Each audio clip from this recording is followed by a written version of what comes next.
Hello viewers, welcome to the Enlightening Nest channel. If you are new, thank you for plugging in, and if you are already here, let us continue learning. In this channel, we learn about parenting, uh, mental wellness, mental health, child growth, and development.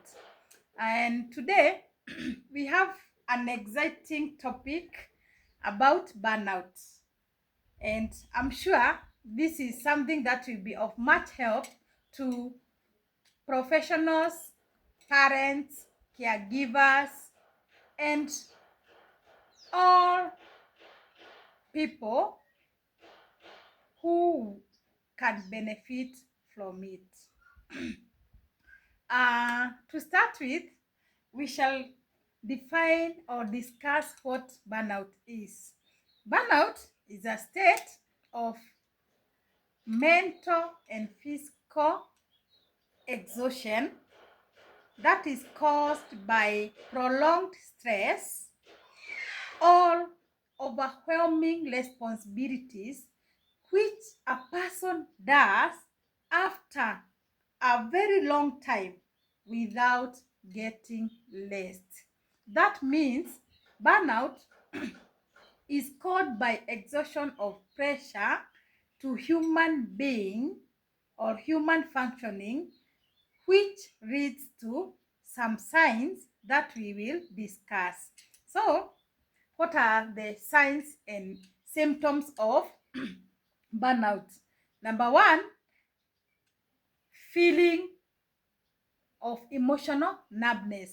You feel like your emotional well-being is not functioning. Numbness is kind of stuck. You feel like you are stuck. You are not emotionally doing well. Then there is um, a constant exhaustion. You are tired. Even if you do something very little, you feel tired. Even if you have not done something, even sitting down, like you feel like you are not yourself because of that tiredness, exhaustion. Things are too much for you and you cannot hold.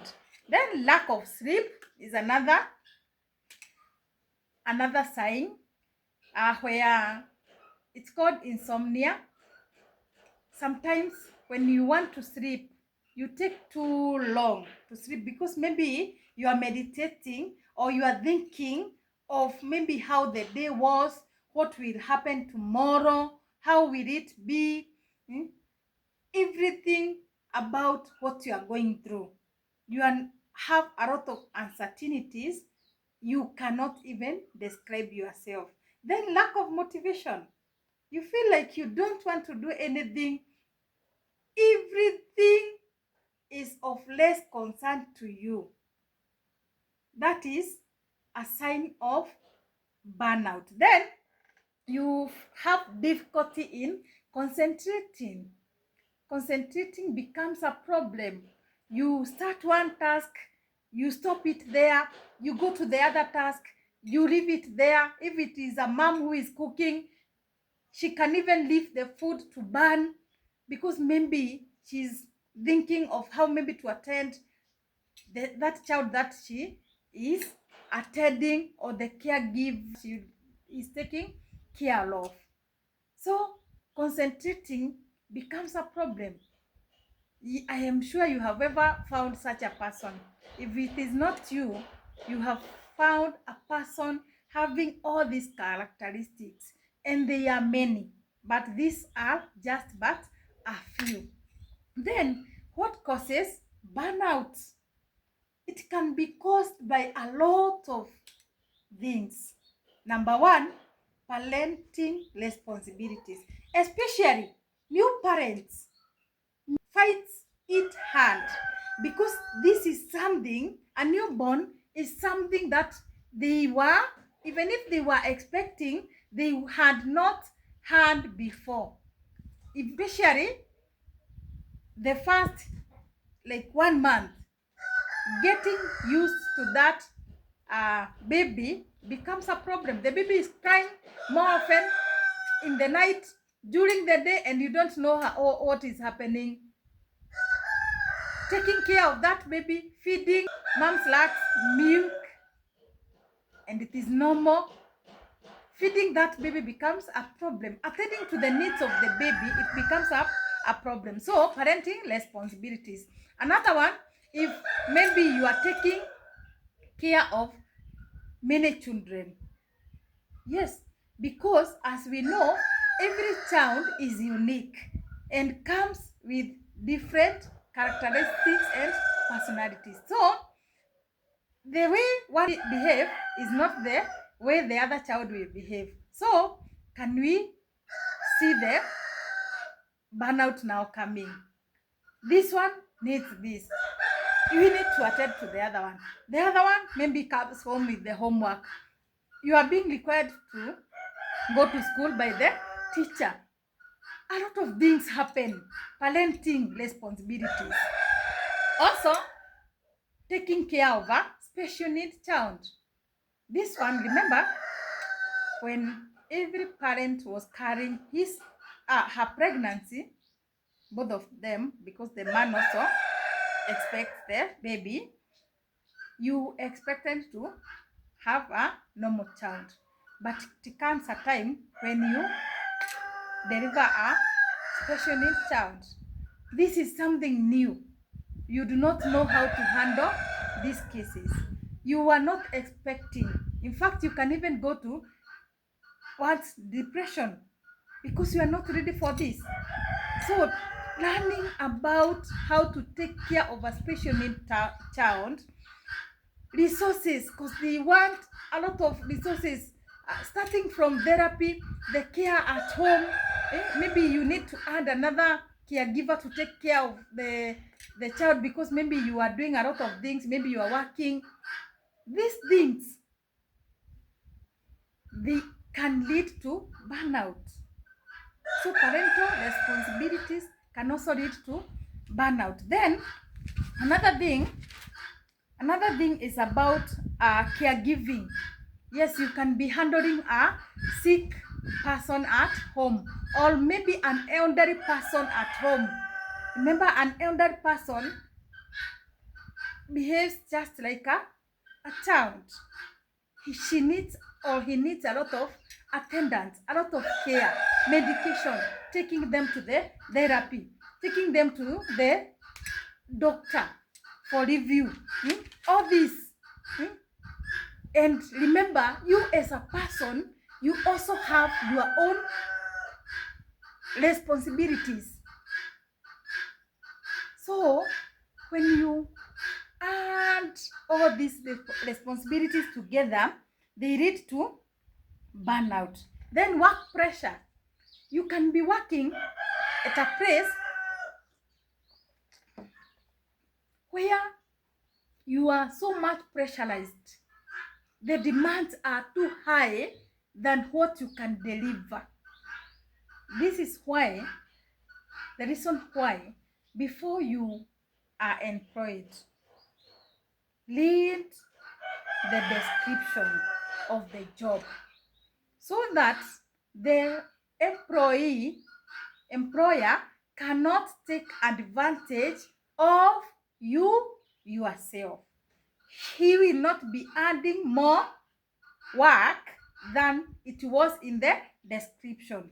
Whatever you signed is what you are working for. If it is hours, if it is days, the contract that you signed, you should work for. And also, remember, you also have your part to be productive. But when the employer is so much overwhelming, giving you a lot of pressure, and you still have your own responsibility, if you are a mom or a dad, you still have your own responsibilities at home, it becomes a problem. So the lack of self-care. Sometimes when you are having all these responsibilities, you turn to forget yourself. You do not take care of yourself. So maybe be it exercise, you don't have time for that because you are running against the clock. So lack of self-care can also lead to burnout. Now we go to effects. What are some of the effects? Stress and depression. Prolonged stress, chronic stress will lead to depression. And remember, the end products of depression, sometimes it can lead even to suicide. Or maybe you yourself not being yourself. You are not well, you are not functioning, you are not productive because of the lack of motivation, as we said. That one. Then relationship problems. You develop a lot of conflicts, be it in the job where you work, you are having conflicts with each and every person there. Then at home, you are having a lot of conflicts unknowingly because you don't know whether you are suffering from burnout. Unknowingly, you have conflicts with the spouse if you are married. You have conflicts with the children. You have conflicts with relatives. Everybody becomes a burden. Then you develop physical health problems. And yes, you can, it can lead to even high blood pressure, diabetes, all these problems. Because when your body is so much overwhelmed, it means that it is releasing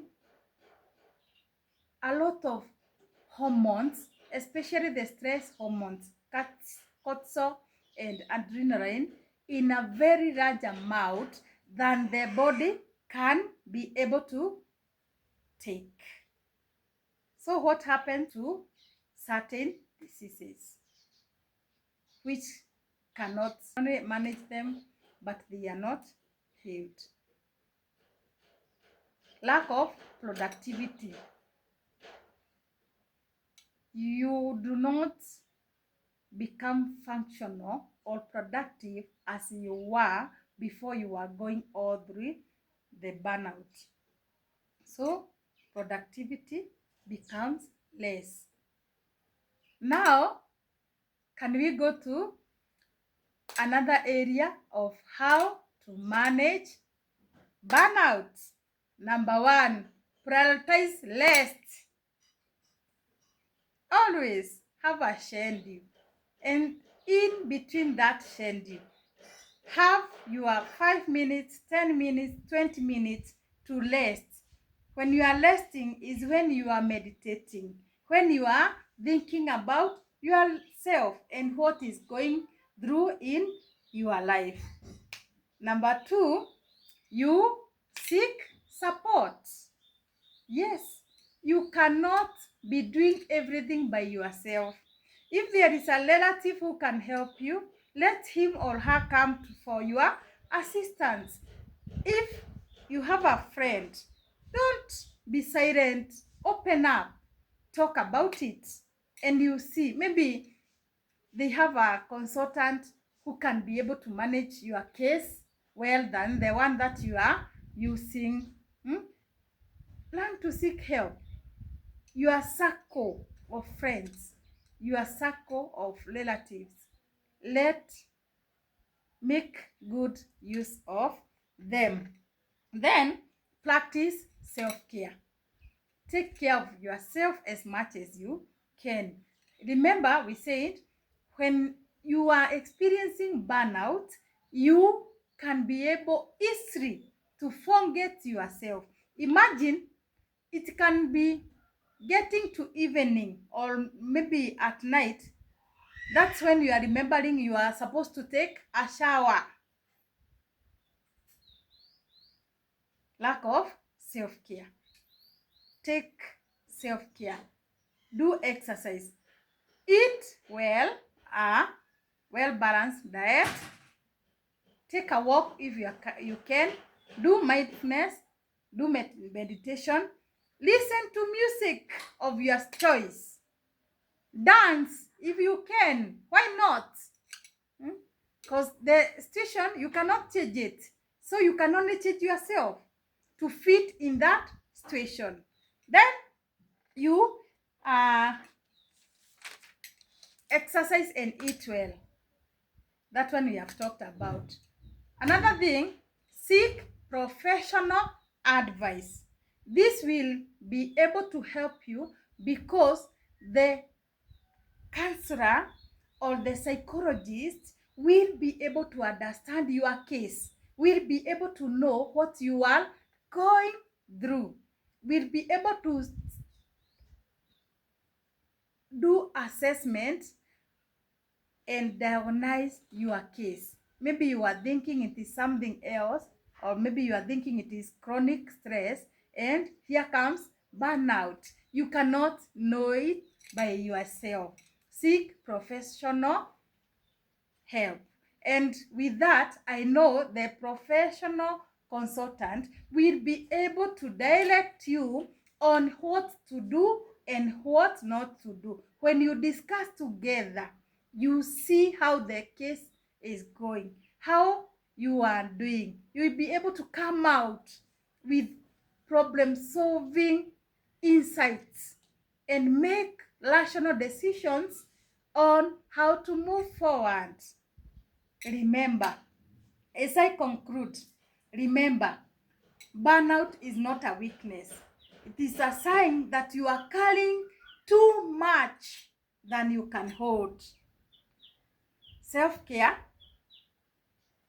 is not selfish. Learn to love and respect yourself. Take good care of yourself. Remember to subscribe, comment, share, and like the video.